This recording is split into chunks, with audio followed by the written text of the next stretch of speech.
Jumpa lagi di Ribu TV. Ya, ini adalah Realme 10, smartphone terbaru dari Realme dengan SoC kencang, RAM besar, dan kamera punch hole ini. Ya, dirancang untuk berkompetisi di kelas harga 2-3 jutaan akhir tahun 2022. Mari kita lihat seperti apa perlawanan si Realme 10 ini di tengah kompetisi kelas 2-3 jutaan yang begitu panasnya sekarang. Simak reviewnya ya. Nah, Realme 10 ini adalah penerus dari Realme 9 4G yang rilis di bulan April 2022. Setelah rampung pengujian, kami bisa bilang bahwa kalau kalian adalah pengguna Realme 9 4G, peningkatan yang diberikan di sini cukup terasa ya. Jadi mungkin ini bisa jadi salah satu opsi upgrade buat kalian. Oke, kita lihat dulu paket penjualannya. Tentunya di sini ada unit dan ada screen protector yang sudah terpasang. Kemudian ada chargernya, ada dong chargernya, ada nih chargernya nih. Charger 33 watt Superbook. Luar biasa ya. Kabel USB Type-C juga ada di sini, lalu case ada dan SIM tray ejector serta paket dokumen tentunya ada di sini. Untuk desain, Realme menyebutnya sebagai light particle design. Ini terlihat cantik dan elegan, dan yang menarik meskipun finishingnya glossy, sidik jari itu nggak terlalu kentara di sini. Oh ya, material back cover dan frame-nya ini adalah dari polikarbonat ya. Untuk dimensi 159,9 x 73,3 x 7,95 mm. Bobotnya ringan nih, 178 gram. Di bawah 200 gram lumayan jauh. Opsi warnanya ada Clash White dan ada Rush Black. Di sisi kanan kita ada tombol power yang sekaligus fingerprint scanner juga. Dan ada tombol volume tentunya. Di sisi atas ada mikrofonnya. Lalu di kiri ada slot SIM yang triple slot. Jadi bisa 2 SIM card plus 1 micro SD. Di bawah ada headphone jack, ada mikrofon, ada USB Type-C, dan ada speaker. Ini speaker mono ya. Kita beralih ke depan, ini adalah layar 6,4 inci, panelnya bukan IPS, ini AMOLED Full HD Plus dan dilapisi dengan Corning Gorilla Glass 5. Nah, untuk tingkat kecerahan ya dari pengukuran kami menunjukkan bahwa brightness maksimumnya itu ada di kisaran 420 nits untuk penggunaan indoor ya.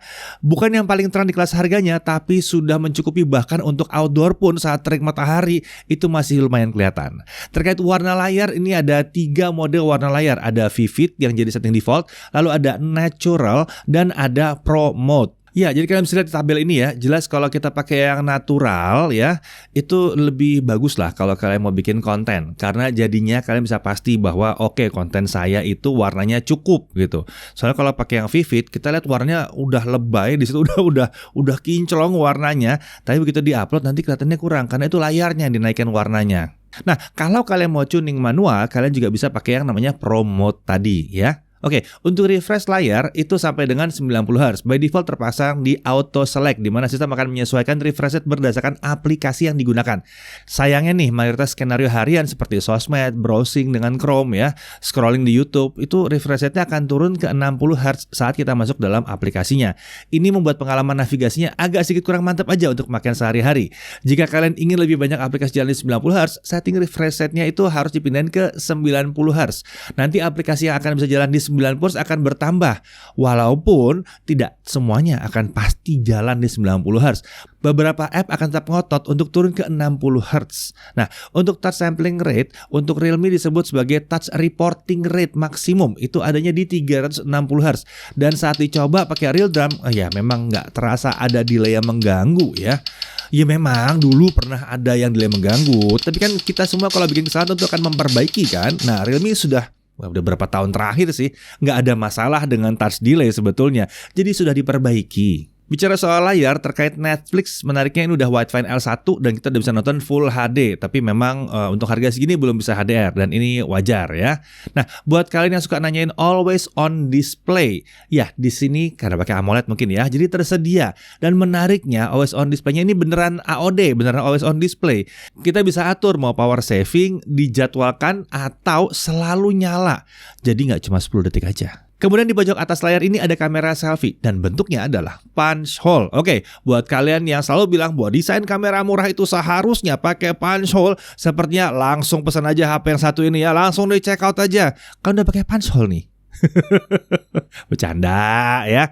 Kenyamanan pakai sebuah smartphone kan nggak bisa dinilai dari desain kamera selfie-nya aja kan? Bener ya? Bener ya? Oke, lanjut. Ini adalah kamera 16 megapiksel, bukannya f2.45. Video recordingnya up to 1080p 30 fps. Nah, sekarang kita pindah ke sisi belakang ya. Di sini ada modul dual kamera plus 1 LED flash. Kameranya terdiri dari kamera utama 50 megapiksel Samsung JN1 nih sensornya ya. Bukannya f1.8 dan tentunya ini adalah kamera autofocus. Perekaman videonya sampai 1080p 60 fps. Mantep, ini bisa 60 fps. Slow motion juga ada, resolusi sampai dengan 1080p 120 fps. Ya kalau kamera satunya lagi sih ya udahlah ya, anggap aja bonus. Ya agak disayangkan di harga segini kita belum dapat kamera ultra wide ya. Nah, kita beralih ke spesifikasi internalnya. Untuk SoC chipset atau prosesornya ini adalah MediaTek Helio G99. Itu loh chipset yang 6 nanometer itu yang kenceng, kita bolak-balik udah ngetes ya. Untuk RAM yang kami uji ini yang versi 8GB LPDDR4X dengan storage 128GB UFS 2.2. Ya ada varian yang lain yaitu yang RAM-nya 4GB dengan storage 128GB ya. Mantepan yang ini sih 8GB RAM-nya kayaknya buat jangka panjang mantep gitu ya. Nah, untuk baterai 5000 mAh. Chargingnya itu support sampai dengan 33 watt SuperVOOC. Ya dong, charger 33, supportnya 33 juga. OS yang dipakai adalah Realme UI 3 berbasis Android 12. Kami menemukan iklan pada saat menginstalasi aplikasi lalu dari lock screen karena di sini tertanam aplikasi Glance, dan saat menggunakan aplikasi file manager bawaan iklannya nongol. Tapi ini masih wajar ya, tidak sampai mengganggu dalam penggunaan. Nah, kalau terkait dengan bloatware di sini memang lumayan ya di sini ya. Padahal ini dengan kondisi yang kita udah skip penawaran dari App Market saat pertama kali nyalakan smartphone. Kalau kalian yes semua nih, ya itu pasti banyak banget bloatware-nya. Tapi untungnya sebagian besar itu masih bisa di uninstall. Nah, terkait fitur ini masih standar Realme UI kelas menengah. Sebagian orang ada saja yang beli Realme karena cocok sama Realme UI-nya kan ya. Nah, kalau fitur favorit kami itu ada di background stream yang ada di smart sidebar ini. Kita jadi bisa nonton YouTube sambil multitasking. Serasa pakai YouTube Premium, padahal YouTube-nya nggak premium yang satu ini ya. Nah, terkait Android update, kami langsung tanya ke pihak Realme. Kalian pasti penasaran kan? Dan Realme menjanjikan Android update-nya 2 tahun dengan security update 3 tahun. Tentunya terhitung sejak awal peluncurannya. Nah, jadi kan asik ya. Software update-nya jelas, ya enggak? Nah, untuk sensor-sensor dia punya gravity sensor, e-compass light, sensor proximity, dan gyroscope. Sayangnya gyronya yang satu ini virtual, membuatnya kurang ideal untuk gaming yang butuh aiming atau ngeker pakai gyro ya. Selain itu stabilizer kamera juga otomatis hilang di sini. Untuk fitur keamanan ada face unlock dan ada fingerprint sensor. Untuk konektivitas sesuai dengan chipsetnya Helio G99 tentunya dia bisa 4G, ya 2G, 3G, 4G bisa. Wi-Fi-nya bisa Wi-Fi 5 dan bisa Wi-Fi sharing juga. Bluetooth-nya versi 5 tentunya. USB OTG bisa di sini. Sayangnya memang belum ada NFC untuk smartphone yang satu ini. Oke, sekarang kita masuk ke pengujian performa. Kita langsung pakai Antutu 9 dan kita dapat skor 378 ribuan. Ya, memang dijanjikan bisa dapat 400 ribu, tapi itu bukan buat versi yang 818, itu untuk yang 8256 ya. Kita pakai yang 818, jadi kita dapat Antutu di 378 ribuan. Lanjut ke Geekbench. Geekbench 5 single core-nya di 567 dengan multicore di 1759. Untuk GFX Bench Direct Off Screen 1080p 68 fps dapatnya. Untuk 3D Mark Slingshot Extreme, grafik skornya ada di 2684. Sementara itu untuk kestabilan GPU kita tes pakai 3D Mark Wildlife Stress Test. Best skornya ada di 1380 dengan lowest score di 1376. Wow, bedanya luar biasa tipis banget. Konsistensinya ada di 99,7%. Mantep bener. Sementara itu kalau untuk CPU-nya sendiri kita pakai CPU throttling test selama 30 menit dan kita mendapatkan bahwa kestabilannya ada di 95%. Ini mantep banget ya, udah kenceng, stabil pula. Sekarang mari kita lihat untuk gaming. PUBG Mobile, setting maksimum kita pilih ada di Balance Ultra atau HD High. Kita mainkan di setting Balance Ultra dan frame rate-nya ya jelas 40 fps rata, terus mau main berapa lama juga rata, terus 40 fps. butuh dibuka nih FPS-nya nih, ya, butuh dibuka nih, naik lebih tinggi lagi nih supaya lebih mantap lagi karena keentengan. Apex Legends atau yang tertinggi yang kita dapat adalah grafis Ultra HD dengan frame rate di high. Lagi-lagi ini terlimit frame rate-nya di 40 FPS. Gameplaynya sih lancar, frame drop-nya nggak ada yang mengganggu sama sekali. Lagi-lagi ini butuh kerjasama dengan game karena chipsetnya atau SoC atau prosesor udah kenceng, RAM-nya udah cukup. Tapi gamenya aja yang nggak ngebuka. Bukan karena smartphone-nya yang lamban, bukan. Pindah ke Mobile Legends. Setting maksimum terbuka di sini adalah grafis ultra dan refresh rate-nya di high. Hasilnya 60 FPS, lancar banget ya. Ya, ini masih lumayan ya karena beberapa smartphone lain dengan Helio G99 juga grafisnya mentoknya tuh di high aja. Sementara di sini bisa lebih tinggi ya, tapi ya kita sedikit berharap bahwa frame rate-nya bisa dikasih di atas 60 FPS karena harusnya mampu yang satu ini. Lanjut ke Subway Surfer. Ya, untuk game ini walaupun refresh rate-nya udah kita setel ke 90 Hz, sayangnya saat masuk game refresh-nya turun ke 60 Hz. Jadi frame rate-nya mentok ke 60 FPS aja di sini ya. Sayang banget, tapi nggak apa-apa. Yang penting ini mulus lancar, nggak ada drop-drop sama sekali. Lanjut ke Real Racing 3. Sayangnya lagi-lagi di sini nggak bisa jalan di 90 FPS, nyangkut di 60 FPS aja karena layarnya turun ke 60 Hz. Padahal kalau bisa 90 FPS di 90 Hz, asik nih harusnya nih. Lanjut ke Honkai Impact 3. Setting preset quality, frame rate-nya kita set ke 60. Kita coba mainkan di stage post Honkai Odyssey dan kita dapetin FPS sekitar 25-30-an frame per second ya. Masih cukup playable. Lalu kita beralih ke Genshin Impact, setting di lowest 60 FPS. Kita coba traveling jalan-jalan 30 menitan dan kita dapat average-nya di kisaran 41 FPS dengan fluktuasi frame rate di kisaran 40-45 FPS. Di beberapa situasi dia bisa turun ke kisaran 35-40 FPS, lalu kadang bisa naik lagi ke 40-45 FPS. Overall itu masih terbilang cukup nyaman untuk dimainkan, nggak kerasa ada throttling atau perlambatan yang berlebihan ya. Jadi nyaman aja gitu. Nah, saat dipakaikan kipas, sayangnya tidak terasa ada peningkatan yang signifikan. Tanpa kipas aja udah oke, dan di tangan nggak panas sama sekali, cuma anget-anget tipis-tipis saja gitu. Nah, untuk ranking Genshin rasanya performanya bisa dibilang C lah nilainya di sini ya. Mantep untuk harganya. Ingat ya, ini untuk versi yang RAM-nya 8 GB.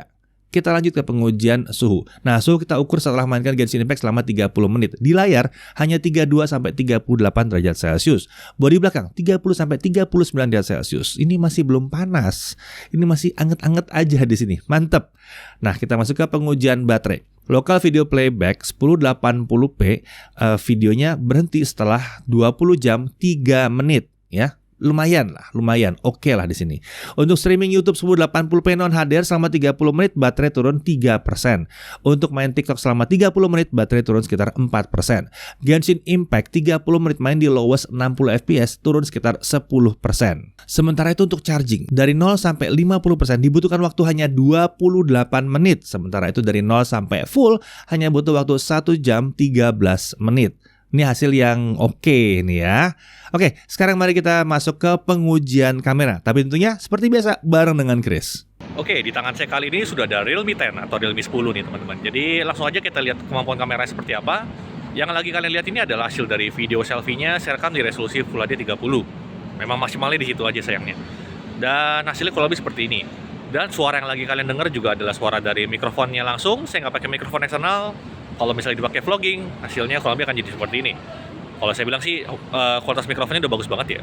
Untuk kelas harga 3 jutaan ini udah lumayan oke. Dipakai vlogging udah cukup, tanpa mikrofon eksternal.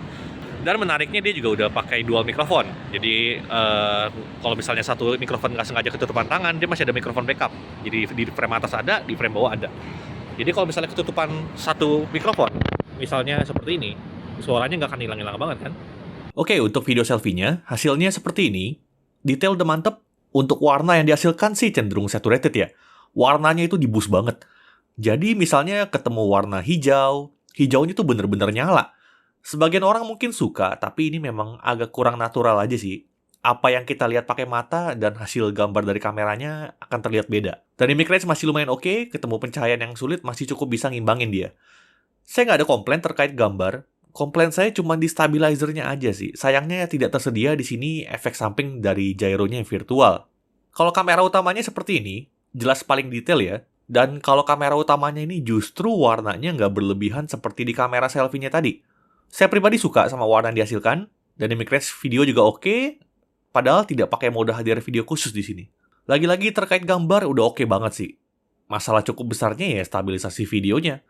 Sangat disayangkan tuh kelas 3 juta itu belum ada stabilizer. Kalau 2 juta mungkin masih maklum deh. Untungnya, Realme masih menyematkan perekaman video Full HD 60 fps. Cakep nih. Kalau mau video lebih mulus, bisa pakai mode yang ini. Tapi karena video ini diekspor ke 30 fps, ini saya kasih lihat aja side by side dengan speed 50% ya. Biar lebih jelas perbedaan keduanya. Kelihatan kan ya beda mulusnya? Oke, lanjut ke kondisi low light. Kamera selfie-nya terasa noisy, gambarnya juga udah nggak detail, tapi masih cukup terang. Kalau kamera utamanya lebih bersih dari noise, tapi gambar juga udah terasa soft sih. Kurang detail juga. Tapi menurut saya masih bisa dipakai lah kamera utama dan selfie-nya ini saat low light. Belum yang burik parah banget kok. Sekarang lanjut ke hasil foto. Terkait warna selera sih, ada beberapa foto yang saya kurang suka juga, seperti misalnya di foto selfie yang ini. Ya, skin tone-nya seperti pakai Beautify ya, padahal ini nggak pakai. Tapi secara overall, bisa saya bilang untuk foto, kameranya ini udah bagus. Saat kondisi gelap, kameranya ini masih bisa diandalkan, baik kamera selfie atau kamera utamanya. Tapi jika dirasa butuh lebih terang dan detail, nyalain aja fitur Nightscape-nya. Hasilnya cukup terasa bedanya. Kesimpulan kameranya Realme 10 ini termasuk bagus, tapi jujur aja saya berharap lebih untuk kelas harganya. Pertama, stabilizer video. Kedua, kamera ultrawide. Dua hal ini agak saya sayangkan tidak hadir di smartphone ini. Oke, sekian pengujian kameranya Realme 10. Kita lanjut lagi ke pembahasan berikutnya. Oke, gimana kameranya? Sekarang kita lanjut lagi untuk YouTube ya. Smartphone ini bisa playback di resolusi sampai dengan 1440p 60 fps. Tapi memang belum bisa HDR. Wajar ya. Untuk haptic feedback ini agak sayangnya Realme belum menyambatkan vibration motor yang cukup oke untuk berkompetisi di harga segini. Kalau haptic feedbacknya seperti ini kayaknya enakan sih dimatiin aja. Pakai suara aja gimana? Tik tik tik tik masih lebih enak kayaknya daripada digeter-geterin. Oke, sekarang untuk harganya. Nah, berhubung pada saat kami buat video ini, harganya belum ada. Kalian bisa cek langsung detail harganya di kolom deskripsi. Cek. Ada di dalam deskripsi video ini ya. Untuk seri-seri yang tersedia di Indonesia. Nah, hal yang perlu diperhatikan ya. Pertama-tama, hati-hati kalau kalian milih RAM yang 4 GB. Karena performa gamingnya akan beda banget dengan RAM yang 8 GB. Spesial untuk game yang berat saja, tapi memang ya seperti Genshin Impact itu akan beda nanti hasilnya. Di 8 GB akan lega, di 4 GB mungkin agak pelan jadinya. Kemudian di smartphone ini belum ada ultrawide. Lalu belum banyak game yang bisa jalan di atas 60 fps. Haptic feedback di sini terasa kurang oke. NFC sayangnya ini belum ada. Dan tentunya buat kelas murah begini ya walaupun wajar, tapi mesti diingatkan bahwa iklan dan bloatware masih ada di sini ya. Nah, kemudian untuk perekaman video juga belum ada stabilizer. Tidak akan ada update-nya karena ini gyroscope-nya virtual ya, karena itu nggak ada hardware-nya di sini. Jadi apa yang mau diupdate? Lalu kemudian layarnya 90 Hz, tapi belum semua aplikasi bisa memanfaatkannya. Dari sisi kelebihannya, performanya kenceng, enak banget karena pakai Helio G99. Perekaman videonya yang satu ini bisa 1080p 60 fps di kamera utama, mantap. Hasil foto-fotonya juga terbilang oke di sini ya. Mikrofonnya ada 2, audio jack masih ada di sini. Baterainya ini lumayan awet ya. Layarnya udah AMOLED 90 Hz. AOD-nya atau Always On Display-nya ini beneran AOD, bukan yang 10 detikan. Ya. Dari sisi desain juga yang satu ini keren dan ini ringan ya, jauh di bawah 200 gram. Netflix sudah bisa L1. Lalu isi box masih cukup lengkap ya. Realme UI juga mantap di sini. Fitur-fiturnya juga lengkap. Buat kalian yang udah suka dengan Realme UI, ya jelas larinya ke sini harusnya ya. Lalu kemudian OS update-nya. Ini jelas banget dari Realme. Sudah ada pernyataan yang jelas di sini ya. Untuk slot SIM-nya juga sudah triple slot dengan micro SD. Oke, itu dia review dari si Realme 10. Bagaimana menurut kalian? Apakah menurut kalian harga dan kelengkapan yang ditawarkannya udah pas? Coba tulis di dalam kolom komentar ya. Oke, sampai sini dulu review kali ini. Saya Didi Irfan, Jaga TV.